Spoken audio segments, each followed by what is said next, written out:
नमस्कार दोस्तों, टिकोड एग्जाम में आप सभी का स्वागत है। आज की क्लास में हम लोग डिस्कस करेंगे मॉक टेस्ट 51 जो कि आपके यूपीपीसीएस प्रीलिम्स 2026 के लिए बहुत ही महत्वपूर्ण है। तो चलिए आज की क्लास को स्टार्ट करते हैं मेरे साथ ऐश्वर्या सिंह के साथ। क्लास में कहीं पर भी किसी भी तरीके का डाउट होगा तो आप लोग मुझे कमेंट बॉक्स में बताएंगे। आज की क्लास का पहला प्रश्न देखते हैं। जो प्रश्न दिए गए हैं ये इंग्लिश और हिंदी दोनों माध्यम में है, तो आप जिस भी माध्यम से हैं उस माध्यम में प्रश्नों को पढ़िए और उत्तर देने का प्रयास करिए।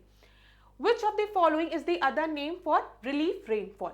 यहाँ पर पूछा गया है कि रिलीफ रेनफॉल को हम किस और नाम से भी जानते हैं। पहला आपको जो ऑप्शन दिया गया है वो है फ्रंटल रेनफॉल, ठीक है, फिर साइक्लोनिक रेनफॉल, ओरोग्राफिक रेनफॉल या फिर कन्वेंशनल रेनफॉल। तो ए बी सी डी में से आपका सही उत्तर क्या होगा? तो ध्यान दीजिएगा, इस प्रश्न का जो सही उत्तर है वो है पर्वतीय वर्षा, ठीक है, ओरोग्राफिक रेनफॉल हम कहते हैं। अब ये होता क्या है, ओरोग्राफिक रेनफॉल होता क्या है, जरा इसे समझते हैं। देखिए यहाँ पर जो विंड फ्लो कर रही है, जो एयर फ्लो कर रही है वो आपकी मॉइस्ट एयर है, ठीक है, मतलब मॉइस्चर कंटेंट इसमें प्रेजेंट है, मॉइस्ट है, ठीक है। और ये राइजिंग एयर है तो कुछ इस तरीके से विंड का डायरेक्शन है। तो ये जो एयर है इसमें मॉइस्चर है, जब ये आपका एक बड़े से पहाड़ से टकराएगी ना तो आप देखेंगे कि इस एरिया में रेनफॉल होगा, ठीक है, क्या होगा, रेनफॉल होगा। और इसी रेनफॉल को हम क्या कहते हैं, ओरोग्राफिक रेनफॉल कहते हैं। जब ये एयर इस पहाड़ को क्रॉस करके इधर की तरफ पहुंचेगी तब तक ये एयर आपकी ड्राई हो चुकी होगी, मतलब जो मॉइस्चर उसमें था वो रेनफॉल के फॉर्म में यहाँ पर प्रेसिपिटेशन उसका ऑलरेडी हो गया है।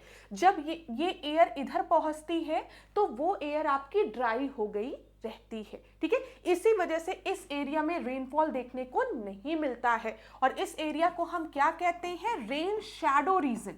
ये याद रखिएगा, रेन शैडो रीजन कहते हैं, क्योंकि यहां पर जो अब एयर है वो आपकी ड्राई एयर है, सूक्ष्म हवा है, ठीक है। यहां पर जो हवा है वो आर्द्र है, ठीक है, ये याद रखिएगा, उसमें मॉइस्चर है। ये चीज क्लियर हो गई होगी, इसी को ओरोग्राफिक रेनफॉल कहते हैं।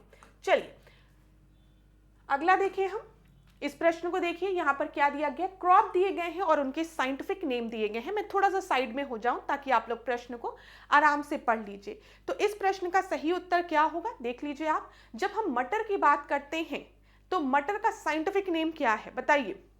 मटर का साइंटिफिक नेम क्या है, तो साइसर, याद रखिएगा। ए का आपका क्या हो जाएगा, नहीं, ए का आपका हो जाएगा पाइसम, ये याद रखिएगा। मटर का साइंटिफिक नेम पाइसम हो गया। गेहूं की हम बात करेंगे तो गेहूं का साइंटिफिक नेम ट्रिटिकम हो गया, ठीक है। चना की एक बात करेंगे तो ये साइसर हो गया और अरहर केजनस हो गया, ठीक है। तो आपका सही उत्तर क्या हो जाएगा, सी आपका सही उत्तर हो जाएगा। और क्लास में आपको बता दूं ये प्रश्न आरओ के मेंस की परीक्षा में पूछा गया प्रश्न है। जब क्रॉप और साइंटिफिक नेम जैसे प्रश्न आपको दिखे तो मुख्यतः ये प्रश्न आरओ की परीक्षा में पूछा जाता है, समीक्षा अधिकारी की परीक्षा में, ठीक है। पीसीएस की परीक्षा में यहाँ से प्रश्न नहीं आते, लेकिन अभी रिसेंट के एग्जाम में पूछा गया है इसलिए मैंने आपसे डिस्कस कर लिया। तो यहाँ पर ध्यान रखिएगा, सी आपका सही उत्तर है। जब हम मटर की बात करेंगे तो पाइसम इसका साइंटिफिक नेम है। जब हम गेहूं की बात करेंगे तो ट्रिटिकम याद रखिएगा। जब हम बात करेंगे चना की तो साइसर, और जब अरहर की बात करेंगे तो केजिनस। क्लियर है? चलो अगले प्रश्न को हम देखते हैं। यहाँ पर इस प्रश्न को देखिए, ये थर्ड क्वेश्चन। ई नाम जो है वो आपके मेंस के लिए भी महत्वपूर्ण है, प्रीलिम्स के लिए भी महत्वपूर्ण है, इंटरव्यू के लिए भी महत्वपूर्ण है, ठीक है। तो अब इस स्कीम से रिलेटेड प्रश्न को देखते हैं। Consider the following statement with reference to the e NAM. नाम क्या है, नेशनल एग्रीकल्चर मार्केट, ठीक है। ई नाम वॉज लॉन्च्ड इन 2016, पहला ऑप्शन आपको दिया गया है। दूसरा ऑप्शन दिया गया है it facilitate the integration of agriculture procedure market mandis, APMC की बात की गई है। इसमें कृषि उपज विपणन समिति मंडियों के एकीकरण की सुविधा प्रदान की गई है। दोनों ही ऑप्शन जो है वो बिल्कुल सही है। एपीएमसी मंडीज को कनेक्ट किया गया है इसमें ई नाम के थ्रू, ठीक है, ये बिल्कुल सही है। तो यहाँ पर आपका सही उत्तर क्या हो जाएगा, कौन सा सही है, दोनों ही बिल्कुल सही है। आपको पता है कि अब जो किसान है वो ई नाम के थ्रू अपने एग्रीकल्चर प्रोडक्ट को ऑनलाइन बेच सकता है, उससे उसको ये भी पता रहता है कि किस मंडी में कितना प्राइस है, सारी सुविधा उसको प्रोवाइड की गई है। यहाँ पर देख लीजिए, प्रधानमंत्री नरेंद्र मोदी ने 14 अप्रैल 2026 को 8 राज्यों की 21 मंडियों के साथ ई नाम पोर्टल का शुभारंभ किया था। यह Akhil Bharatiya electronic trading portal है, ठीक है, जहां पर किसान को पूरी जानकारी प्रोवाइड की जाती है कि उसकी जो क्वालिटी का जो भी प्रोडक्ट है, एग्रीकल्चर प्रोडक्ट, उसका मार्केट में प्राइस क्या है और डिफरेंट डिफरेंट मंडी से वो कनेक्टेड होता है, ठीक है, इंटीग्रेटेड पोर्टल है, तो कहां पर उसकी जो भी प्रोडक्ट है वो कितने में बिक सकता है, सारी जानकारी उसको मिल जाती है। वन नेशन वन मार्केट, ये ध्यान रखिएगा। यहाँ पर ई नाम का मुख्य उद्देश्य है कि मौजूदा एपीएमसी मंडीज को ऑनलाइन नेटवर्क के माध्यम से जोड़ना या एक राष्ट्र एक बाजार की अवधारणा पर काम करता है, जिसमें किसान अपनी उपज को भौतिक रूप से वहां ले जाए बिना दूरस्थ खरीदारों को बेच सकते हैं। ये ध्यान रखिएगा। 2024-25 तक अगर हम देखेंगे तो 1000 से अधिक मंडियों को इससे जोड़ा जा चुका है, ठीक है। तो एक ऑनलाइन प्लेटफॉर्म किसानों को प्रोवाइड किया गया है, ई मार्केट किसानों को प्रोवाइड किया गया है। चौथे प्रश्न को देखते हैं। एंटीपायरेटिक की बात की गई है। एंटीपायरेटिक का प्रयोग किसमें किया जाता है? तनाव को कम करने में, दर्द को कम करने में, ज्वर कम करने में या फिर नींद को बढ़ावा देने में। तो एंटीपायरेटिक ड्रग्स जो होते हैं उनका प्रयोग किया जाता है किस लिए, बताइए। ए बी सी डी में से आपका सही उत्तर यहाँ पर क्या हो जाएगा? तो बुखार को रिड्यूस करने में, ठीक है, फीवर को रिड्यूस करने में एंटीपायरेटिक ड्रग्स का प्रयोग किया जाता है। फोर्थ का सी आपका सही उत्तर है। यहाँ पर देख लीजिए, एंटी की अगर हम बात करें तो ये विरोधी, एंटी मीन्स विरोधी, ठीक है, और पायरेटिक की को अगर आप पढ़ेंगे तो पायरेटिक का अर्थ होता है ज्वर या बुखार से संबंधित, ठीक है, ये याद रखिएगा। तो एंटीपायरेटिक ड्रग्स को कब यूज किया जाता है? जब बुखार को कम करना होता है। चलो अगला प्रश्न देखें हम। फिफ्थ प्रश्न को देखो। विच of the following countries does not share a border with Ukraine? Ukraine के साथ कौन सी कंट्री अपने बॉर्डर को नहीं शेयर करती है? देख लीजिए प्रश्न, फिर उत्तर देने का प्रयास कीजिए। क्या क्या आपको दिया गया है? रोमानिया, ठीक है, स्लोवाकिया, बेलारूस या लिथुआनिया। तो ए बी सी डी में से आपका सही उत्तर क्या होगा? यूक्रेन के साथ कौन सी कंट्री अपने बॉर्डर को नहीं शेयर करती है? लिथुआनिया, याद रखिएगा, ठीक है, लिथुआनिया नहीं शेयर करती है। डी आपका सही उत्तर होगा पांचवे का। ये देख लो, ये कौन सी कंट्री आपको दिख रही है? यूक्रेन, जो कि परीक्षा में पूछा गया है। इधर आप रशिया देख रहे हो, इधर बेलारूस है, पोलैंड है, स्लोवाकिया है, हंगरी है, रोमानिया है, मोल्डोवा है, ठीक है, और यहां पर आपको ब्लैक सी दिख रही होगी। क्लियर है? तो यही प्रश्न आपसे परीक्षा में पूछा गया था कि जब हम यूक्रेन की बात करते हैं तो यूक्रेन के साथ कौन सा देश अपनी सीमा साझा नहीं करता है? तो रोमानिया करता है, स्लोवाकिया करता है, बेलारूस करता है, लेकिन लिथुआनिया नहीं करता है। क्लियर? चलो, अब जब भी ब्लैक सी के बारे में बात आए तो मैंने आपसे पहले भी कहा है, कैस्पियन सी, ब्लैक सी, ठीक है, ये सारे परीक्षा में पूछ लिए जाते हैं, तो थोड़ा सा ध्यान रखा करिए। तो रिवीजन करा दूं, जब भी ब्लैक सी की बात आएगी तो आपको क्या याद रखना है? कितनी बार मैंने आपको बताया है? टी और बर्गर, बस ऐसे याद रखो, टी और बर्गर, ठीक है, टी बर्गर याद रखोगे तो आपको कभी भी नहीं भूलेगा। बस इमेजिन कर लो एक चित्र जिसमें टी और बर्गर को दोनों को एक साथ रख लो, तो आपको याद रहेगा कि ब्लैक सी के साथ कौन कौन से देश अपने बॉर्डर को शेयर करते हैं। तो यहां पर देखो, जब हम टी की बात कर रहे हैं तो आपको याद रखना है टर्की, ठीक है, टी से क्या याद रखना है? टर्की, याद रहेगा, ठीक है। बी से जब हम बात करेंगे तो यहां पर देखो क्या है? बुल्गारिया, बी से बुल्गारिया, यू से यूक्रेन, ठीक है, देखो बी से यहां पर मैं लिख भी दे रही हूं बुल्गारिया, ऐसे मन करे तो अपनी नोटबुक में लिख लो। यू से यूक्रेन, ठीक है, आर से क्या हो गया? रशिया हो गया, जीई से क्या हो गया? जॉर्जिया हो गया, याद रखना, जीई से जॉर्जिया, और फिर आर से आपका रोमानिया। क्लियर? तो जब भी ब्लैक सी की बात आएगी आपको क्या याद रखना है? टी बर्गर, ठीक है, टी से टर्की, बी से बुल्गारिया, यू से यूक्रेन, आर से रशिया, जी से जॉर्जिया, आर से रोमानिया। याद हो गया? चलो अगला प्रश्न हम देखें। इस प्रश्न को देखो, विच one of the following is the western most hill of India? आपको बताना है वेस्टर्न मोस्ट हिल कौन सी है। तो बताइए, महादेव दिया गया है, गरजत दिया गया है, ठीक है, गरजात दिया गया है, फिर उसके बाद रामगढ़ हिल्स दी गई है और सतमाला हिल्स दी गई है। तो यहां पर बताइए कौन सा आपका सही उत्तर होगा। तो ध्यान देना, जब हम महादेव हिल्स की बात करेंगे तो ये कहां पर है, ये मध्य प्रदेश में है। ठीक है, जब हम गड़जात हिल्स की बात करेंगे तो ये कहां पर है, ये उड़ीसा में है। जब हम रामगढ़ हिल्स की बात करेंगे तो ये कहां पर है, ये छत्तीसगढ़ में है। ठीक है क्लास, और जब हम सतमाला हिल्स की बात करेंगे तो ये कहां पर है, ये महाराष्ट्र में है। बताओ, अब बताओ, अब तो इतना हिंट मिल गया कि महादेव हिल्स जो है वो मध्य प्रदेश में है। ठीक है, गड़जात हिल्स कहां पर है, उड़ीसा में है। रामगढ़ हिल्स कहां पर है, छत्तीसगढ़ में है। और सतमाला हिल्स कहां पर है, महाराष्ट्र में है। तो ABCD में से आपका सही उत्तर क्या हो जाएगा यहां पर, यहां पर जो आपका सही उत्तर है वो है, ध्यान दीजिएगा, वो आपका हो जाएगा सतमाला हिल्स, डी, क्योंकि महाराष्ट्र सबसे वेस्ट में आपको मिलेगा। क्लियर, इस तरीके के प्रश्न परीक्षा में बने हैं तो ध्यान दीजिएगा क्लास, डी आपका सही उत्तर है। यहां पर देख लो, सतमाला कहां पर है, महाराष्ट्र में है। महादेव कहां पर है, मध्य प्रदेश में है। रामगढ़ कहां पर है, छत्तीसगढ़ में है। गड़जात कहां पर है, उड़ीसा में है। मैप एक बार दिखा दूं, मैप में देखो ये आपको सतमाला दिख रहा है। ठीक है, तो सतमाला कहां पर है, महाराष्ट्र में है। जल्दी जल्दी बोलो मेरे साथ, महाराष्ट्र में है सतमाला हिल्स। ठीक है, महादेव हिल्स कहां पर है, महादेव हिल्स जो है ये आपका कहां पर है, मध्य प्रदेश में है, याद रखना।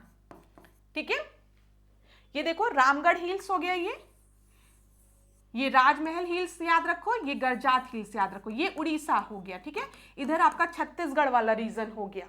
तो सबसे वेस्ट में कौन सा है, सतमाला हिल्स है, ये याद रखना महाराष्ट्र में है। यहां महादेव हो गया। ठीक है, मैकाल रेंज भी याद रखना, ये रामगढ़ है, ये गड़जात है, और ये गड़जात है, ये राजमहल हिल्स हो गया। ठीक है क्लास, इस तरीके के प्रश्न परीक्षा में बनते हैं, तो जो भी पॉइंट्स आपको बताए जाते हैं क्लास के दौरान उनको नोट करते हुए जरूर चला करिए। यहां पर कैमूर हिल्स भी याद रखना, महत्वपूर्ण है, इंपॉर्टेंट है। ठीक है, आगे बढ़े, यहां पर देख लो, राजमहल हिल्स की जब हम बात करेंगे तो ये आपका झारखंड छत्तीसगढ़ वाला रीजन हो गया। ठीक है, हजारीबाग की बात करेंगे तो ये झारखंड हो गया। मैलान पहाड़ियों की बात करेंगे, छत्तीसगढ़ हो गया। रांची पठार, ये तो आपको पता है, झारखंड हो गया। हजारीबाग जो है वो झारखंड छत्तीसगढ़ वाला रीजन हो गया, वही जहां पर हम बात कर रहे हैं किसकी, हम बात कर रहे हैं राजमहल की। ठीक है, फिर रामगढ़ पहाड़ियां छत्तीसगढ़ हो गया। गड़जात आपका झारखंड छत्तीसगढ़ उड़ीसा वाला रीजन हो गया।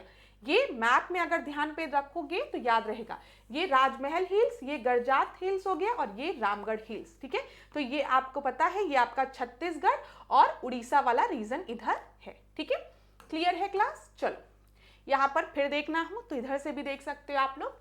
सबसे पहले ध्यान देना, ये आपको गुजरात वाला रीजन दिख रहा है, गुजरात वाला रीजन दिख रहा है। इधर देखो, ये गिरनार रीजन है। ठीक है, आप लोग पढ़ते हो ना, गिर नेशनल पार्क की बात हम करते हैं कि गिर नेशनल पार्क कहां पर लोकेटेड है, गुजरात में लोकेटेड है।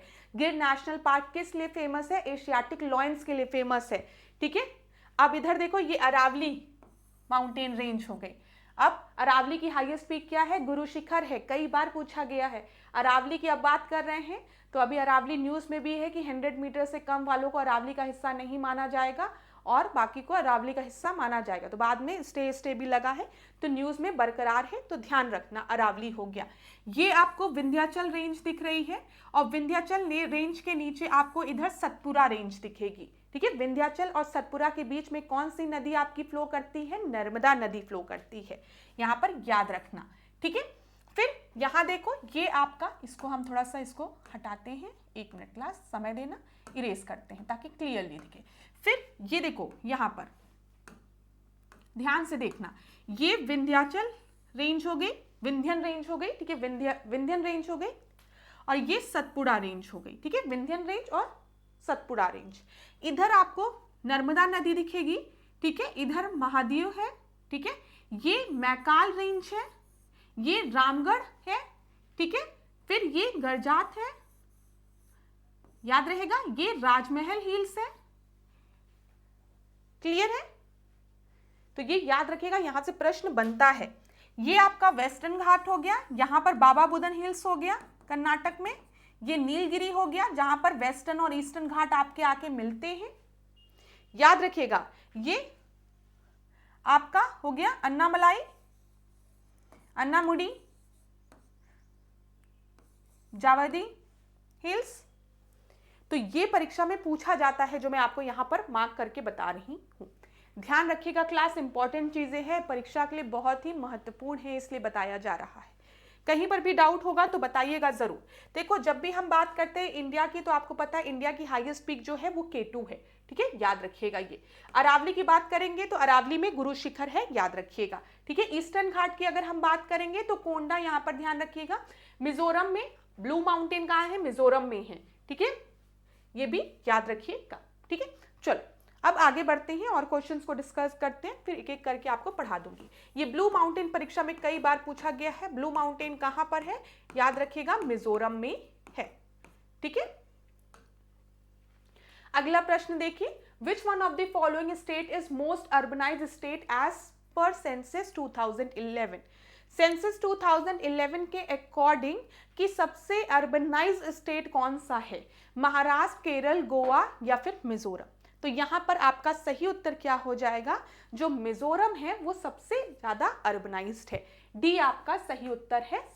सॉरी क्लास, गोवा, ठीक है। यहां पर ध्यान रखना, गलती से अभी मिजोरम के बारे में बात कर रहे थे ना, तो मिजोरम दिमाग में था, इसलिए मिजोरम निकल गया, ठीक है। यहाँ पर अभी मैं आपको मिजोरम के बारे में, ब्लू माउंटेन के बारे में बताई थी कि जो ब्लू माउंटेन है वो मिजोरम में लोकेटेड है, इसी वजह से फ्लुएंसी में मिजोरम निकल गया, ठीक है। यहाँ पर मोस्ट अर्बनाइज्ड की बात की गई है, तो मोस्ट अर्बनाइज्ड स्टेट जो है वो गोवा है, याद रखिएगा।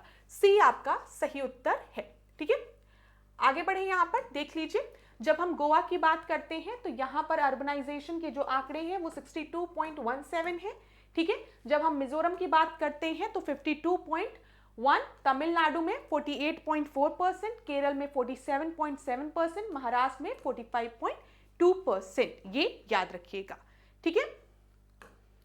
अगला देखते हैं, which one of the following Indian state has thorium resource derive from the monazite mineral, ठीक है। निम्नलिखित भारतीय राज्यों में से किसमें मोनाजाइट खनिज से थोरियम संसाधन प्राप्त किए जाते हैं। तो मध्य प्रदेश हो गया, असम हो गया, हिमाचल प्रदेश हो गया, केरला हो गया। तो आपका सही उत्तर क्या होगा, जब हम मोनाजाइट की बात करते हैं तो ये हमें केरला से मिलता है। डी जो है वो सही उत्तर है, ध्यान दीजिएगा। यहाँ पर देख लीजिए, जब हम मोनाजाइट की बात करते हैं तो यह एक लाल भूरे रंग का फॉस्फेट खनिज है जो दुर्लभ मृदा तत्वों का मुख्य स्रोत होता है। इसमें थोरियम भी पाया जाता है जो एक महत्वपूर्ण रेडियोधर्मी ईंधन होता है, रेडियो एक्टिव एलिमेंट होता है। भारत की अगर हम बात करेंगे तो भारत में मोनाजाइट का सबसे प्रसिद्ध और समृद्ध भंडार जो है हमें केरल के मालाबार तट में जो बालू है वहां से मिलता है, ये याद रखिएगा। विशेष रूप से कोल्लम और पलक्कड़ जिले के तटीय क्षेत्रों की यहाँ पर बात की गई है। तो आपको क्या याद रखना है, जब भी हम बात करेंगे किसकी, थोरियम की, तो thorium resources derive from the monazite mineral, ये हमें कहाँ पर मिलता है, मालाबार तट पर, केरला में, ये याद रखिएगा, वहां पे जो बालू पाए जाते हैं। डी आपका सही उत्तर है। अगला प्रश्न देखिए, which is the largest scheduled tribe in Uttar Pradesh. Uttar Pradesh में लार्जेस्ट शेड्यूल्ड ट्राइब कौन सा है, तो यहाँ पर बुक्सा, बैगा, चेरो और थारू दिया गया है। तो यहाँ पर आपका सही उत्तर क्या हो जाएगा, थारू हो जाएगा। डी आपका सही उत्तर है, ठीक है, डी आपका सही उत्तर है। अगला प्रश्न देखिए, यहाँ पर एक दो चीजें और याद रख लीजिए क्लास। जब हम बात करते हैं बुक्सा, बैगा, चेरो और थारू में, तो थारू जनजाति की जनसंख्या उत्तर प्रदेश में सबसे ज्यादा है। थारू जनजाति किस क्षेत्र में पाई जाती है, तो तराई क्षेत्र में पाई जाती है। गोरखपुर, महाराजगंज, लखीमपुर खीरी, बहराइच और श्रावस्ती में निवास करती है, ये याद रखिएगा।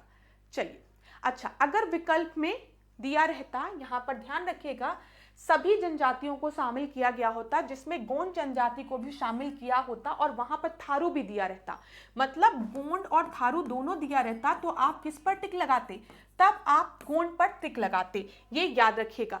सबसे अधिक जो है वो गोंड है, ठीक है। फिर उसके बाद हम देखते हैं खरवार है और फिर थारू है, लेकिन ऑप्शन में गोंड और खरवार नहीं दिया गया था और आपको बुक्सा, बैगा, चेरो और थारू दिया गया था। तो इन चार में सबसे ज्यादा पॉपुलेशन थारू की है। लेकिन कभी भी अगर टॉप 3 पूछा जाएगा तो आप क्या बताएंगे कि सबसे ज्यादा पॉपुलेशन किसकी है, गोंड की है, फिर खरवार की है और उसके बाद किसकी है, थारू की है। ये याद रखिएगा, ठीक है। ये चीज क्लियर है क्लास। चलो आगे बढ़ते हैं। थारू जनजाति की अगर हम बात करें तो ये दीपावली को एज अ शोक दिवस के रूप में मनाती है। दीपावली को शोक पर्व के रूप में मनाते हैं। चलो ये भी प्रश्न परीक्षा में एक बार पूछा था। अगला प्रश्न देखते हैं, which one of the following union territories has the maximum percent of urban population as per census 2011। तो यहाँ पर परसेंट की बात की गई है, प्रतिशत की बात की गई है, ध्यान रखिएगा। 2011 की जनगणना के अनुसार निम्नलिखित में से किस केंद्र शासित प्रदेश की नगरीय जनसंख्या का प्रतिशत सर्वाधिक है? बताइए सबसे ज्यादा किसका है, ये प्रश्न पूछा गया है। बताइए यहाँ पर आपका सही उत्तर क्या हो जाएगा। तो सबसे ज्यादा परसेंट के हिसाब से जो पॉपुलेशन है वो आपका दिल्ली का है, ठीक है, याद रखिएगा दिल्ली का है। ए आपका सही उत्तर है।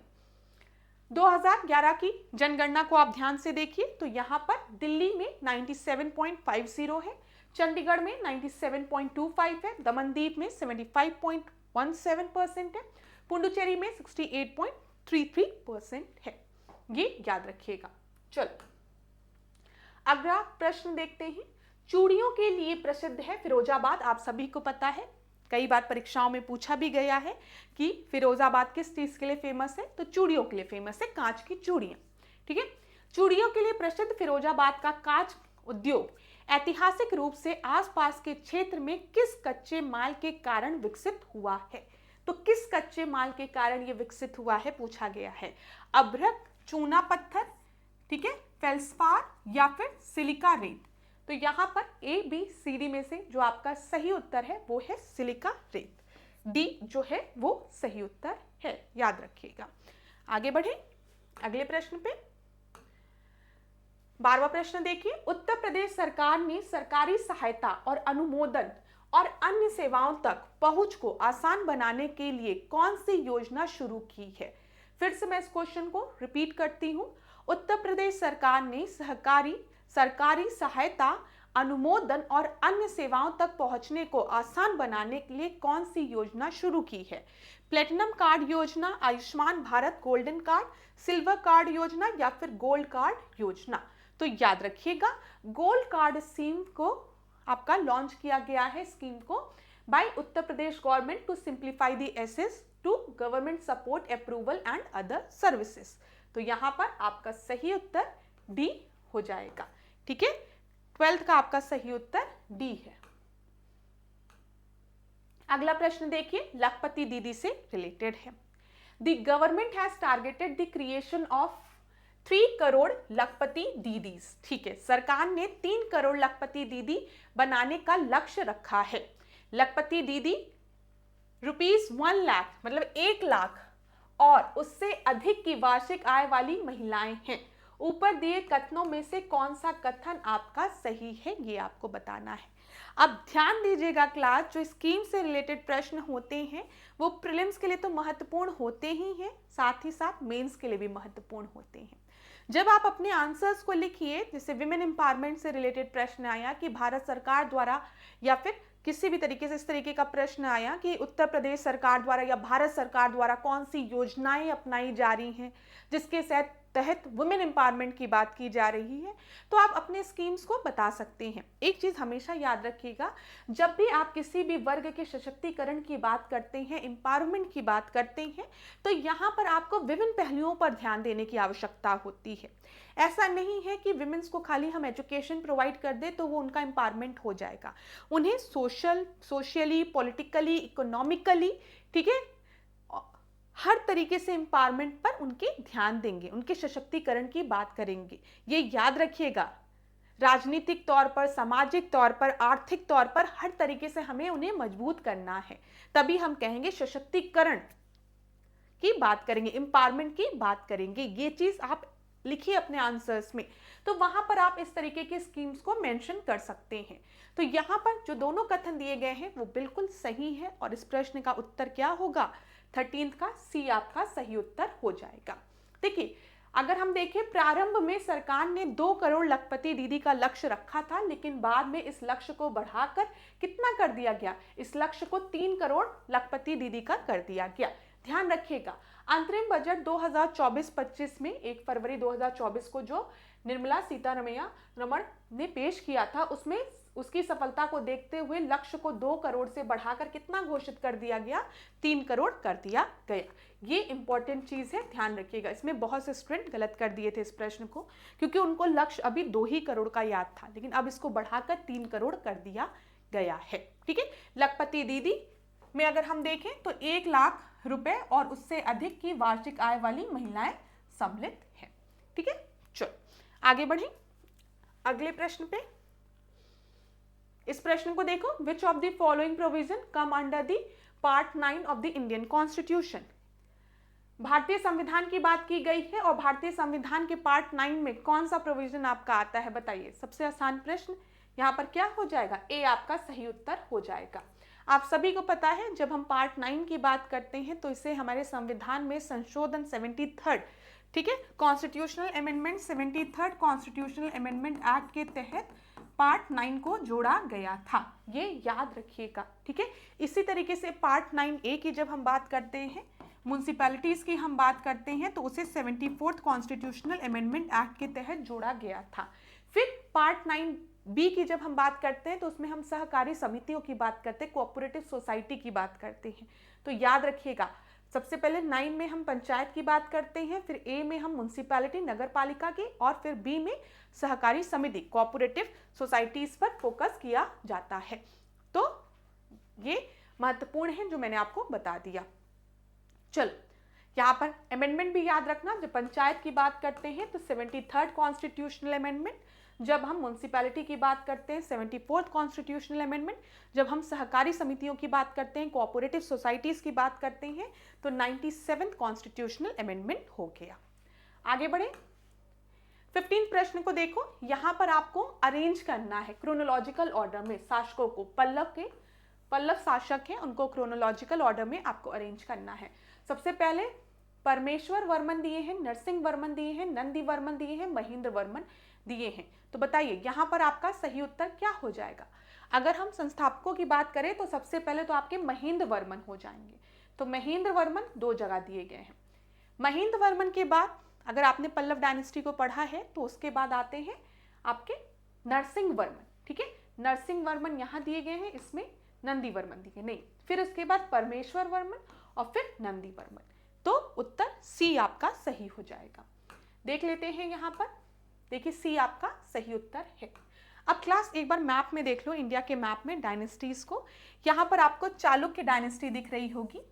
ठीक है, ये कौन सी है ये पल्लव डायनेस्टी है। ये अगर आप नदी देखोगे तो ये कौन सी नदी है, कावेरी है, कावेरी नदी है। ठीक है, ये याद रखिएगा। तो इधर चालुक्य है, इधर पल्लवाज हैं, और पांड्या, चेरा, बदामी, ये सब याद रखिए, वेंगी। ठीक है, इंपॉर्टेंट है, लोकेशन आपको पता होनी चाहिए। जब मेंस में आंसर्स लिखोगे तो लोकेशन बहुत हेल्प करेगी। साथ ही साथ प्रीलिम्स के भी कई क्वेश्चंस इसी तरीके से सॉल्व हो जाते हैं अगर मैप में आपको लोकेशन पता हो, तो ध्यान रखिएगा ये सारी चीजें। चलो हम लोग लेकिन डिस्कस करेंगे प्रश्नों के माध्यम से, जैसे पहले डिस्कस करते थे।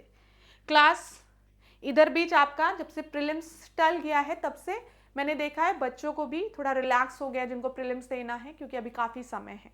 लेकिन मैं आपको बता दूं, अभी हमारे यहाँ इंटरव्यू के सेशंस चल रहे थे, तो जो स्टूडेंट है उनकी नॉलेज बहुत ही अच्छी है। ठीक है, जो इंटरव्यू में बैठा हुआ स्टूडेंट है, अगर आप उससे क्वेश्चंस पूछोगे रैपिड वे में तो वो उसके भी आंसर्स देते हैं। तो अगर आप उन स्टूडेंट से मिलोगे तब आपको समझ में आता है कि आपकी तैयारी अभी कितने पीछे है।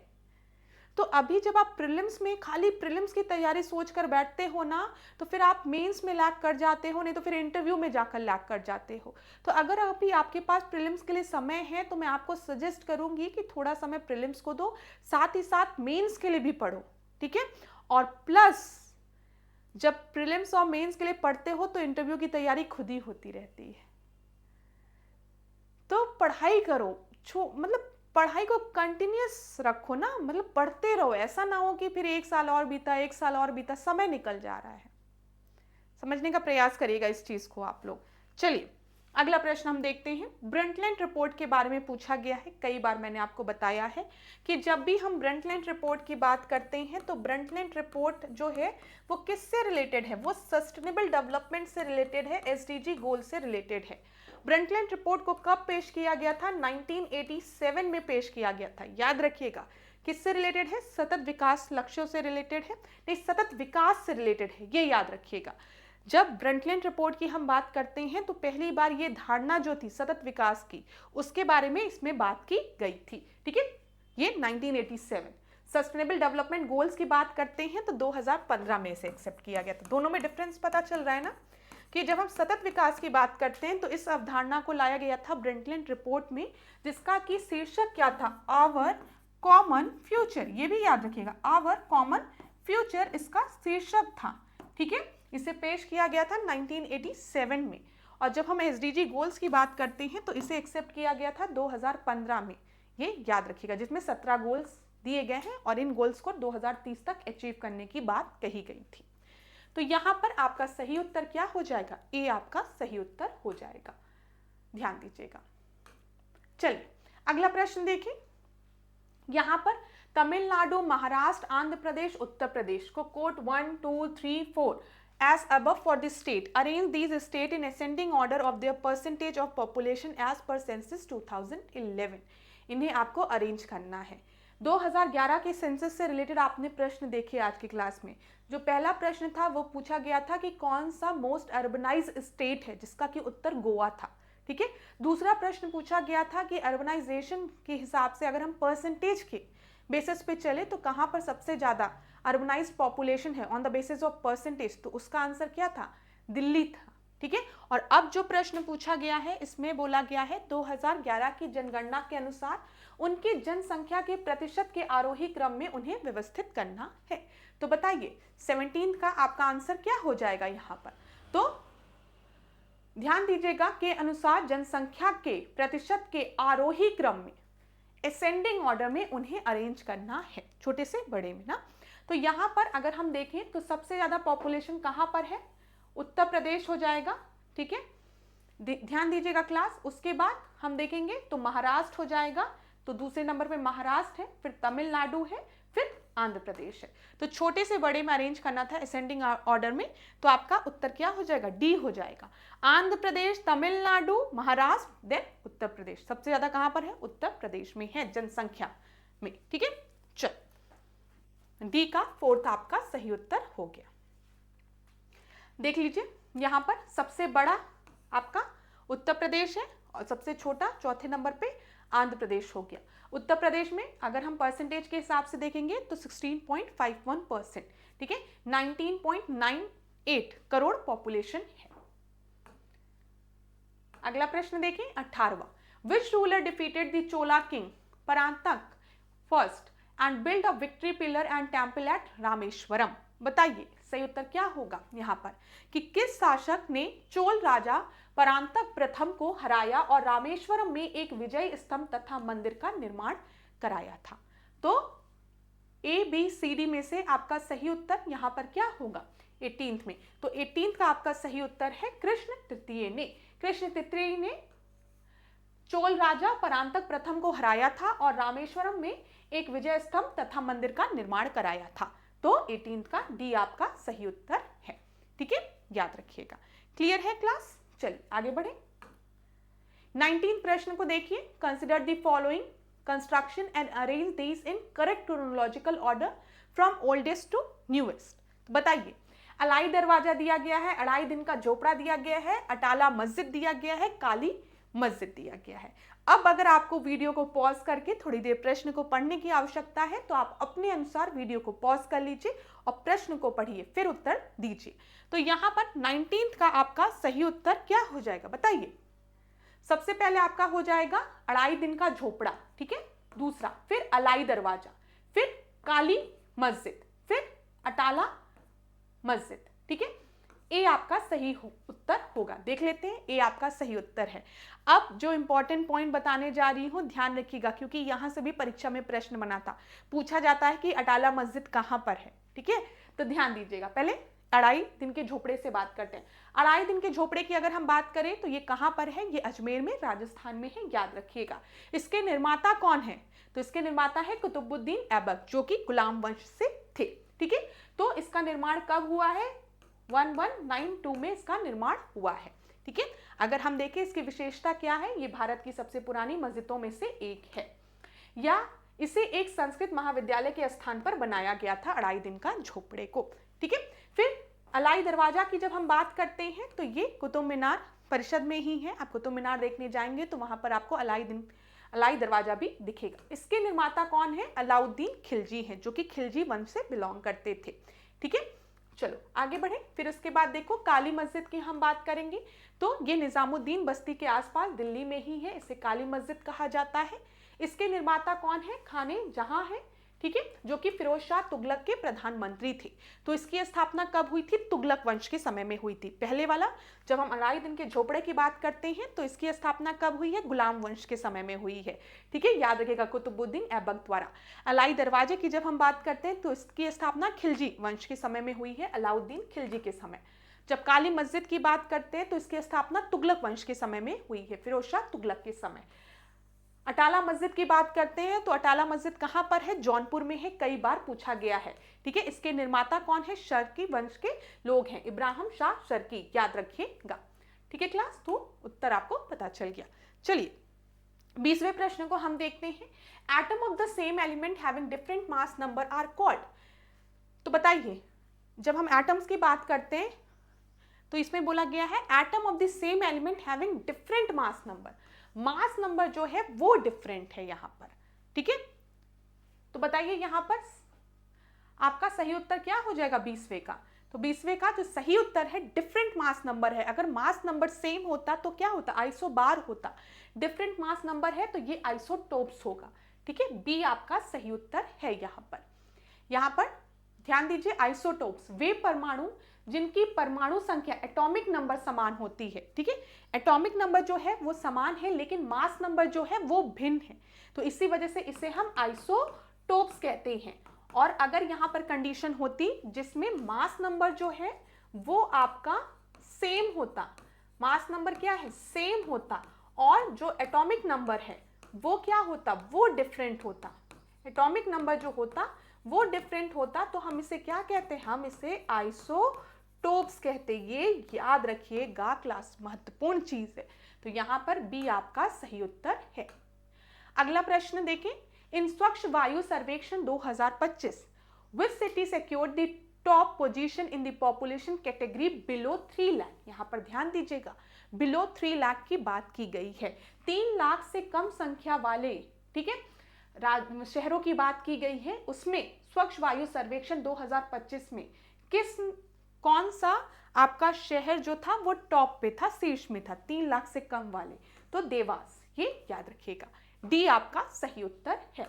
यहां पर श्रेणी 1 की जब हम बात करते हैं तो उसमें उन शहरों की बात की गई है, उन सिटीज की बात की गई है जिनकी जो पॉपुलेशन है वो 10 लाख से अधिक है। और इसमें प्रथम स्थान किसको दिया गया है, इंदौर को दिया गया है। द्वितीय स्थान पर जबलपुर है और तृतीय स्थान पर आगरा और सूरत है, याद रखिएगा। 10 लाख से ज्यादा पॉपुलेशन वाले शहरों की बात हमने की है। श्रेणी 2 की जब हम बात करते हैं तो इसमें 3 लाख से 10 लाख जनसंख्या वाले शहरों की बात की गई है, जिसमें टॉप किसने किया है, अमरावती ने किया है। और द्वितीय स्थान पर कौन है, झांसी और मुरादाबाद। और तृतीय स्थान पर कौन है, अलवर है। ठीक है, फिर तृतीय श्रेणी की बात करेंगे जिसमें 3 लाख से कम जनसंख्या वालों की बात की गई है। इसमें टॉप किसने किया है, देवास ने टॉप किया है। ठीक है, और परमाणु द्वितीय स्थान पर है और अंगुल जो है वो तृतीय स्थान पर है। तो ये आपका डेटा है, यहां पर डी आपका सही उत्तर है। चलिए आगे बढ़ते हैं अगले प्रश्न पे, 22वें प्रश्न पे। Which portal has been set up by the investment promotion and facilitation agency invest Uttar Pradesh for entrepreneur relationship management. तो बताइए, निवेश प्रोत्साहन एवं सुविधा एजेंसी इन्वेस्ट उत्तर प्रदेश द्वारा उद्यमी संबंध प्रबंधन के लिए कौन सा पोर्टल स्थापित किया गया है। तो बताइए, धन मार्गदर्शक, अर्थ मित्र, निवेश सारथी या फिर लक्ष्मी पथिक। तो 22वें का आपका सही उत्तर क्या होगा। पोर्टल से रिलेटेड प्रश्न आपकी परीक्षा में अब पूछे जाते हैं, तो ध्यान दीजिएगा क्लास। यहां पर पढ़ लीजिए प्रश्न को और उत्तर दीजिए। तो यहाँ पर आपका सही उत्तर जो है वो है निवेश सारथी। ठीक है, निवेश सारथी की जब हम बात करेंगे तो निवेश सारथी से निवेश प्रोत्साहन एवं सुविधा एजेंसी इन्वेस्ट उत्तर प्रदेश द्वारा उद्यमी संबंध प्रबंधन के लिए इस पोर्टल को लॉन्च किया गया है। सी आपका सही उत्तर है, याद रखिएगा। चलिए अगला प्रश्न देखिए, 23वां प्रश्न। Who among the following has been posthumously honored by the Padma Bhushan Award 2025 for Public Affairs? निम्नलिखित में से किसे लोक कार्य के लिए मरणोपरांत 2025 में पद्म भूषण पुरस्कार से सम्मानित किया गया है? तो बताइए, श्री रविचंद्रन अश्विन को, श्री सुशील कुमार मोदी को, श्री विनोद कुमार धाम को, या फिर श्री एस अजीत कुमार को?